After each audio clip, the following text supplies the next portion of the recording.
jitihada ya mfalme kuwaokoa kina Shadraka, kumwokoa Danieli ikashindikana, akiwa amekasirika.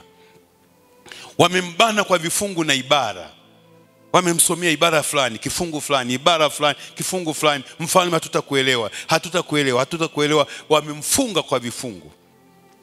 Nataka nikwambie, vifungu vyote na ibara zote zisomwe, lakini Mungu ana uwezo wa kutangua.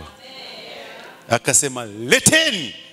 Maana wote waliokuwa mstari wa 14 ule unaonyesha jinsi walivyokuwa wamekuja waziwazi. Hawajifichi, wako waziwazi. Watumishi wa Mungu. Sasa akasema waleteni hao. Walivyosema waleteni hao, nao inawezekana. Wakasema Danieli si alitoka, na sisi tutatoka. Hawajui kabila. Tumeoshwa, tumenunuliwa. Sisi si mali yetu wenyewe. Nafikiri mwandishi anasema sisi si mali yetu wenyewe. Adui zako wasikuone mnyonge. Wewe si mali yako.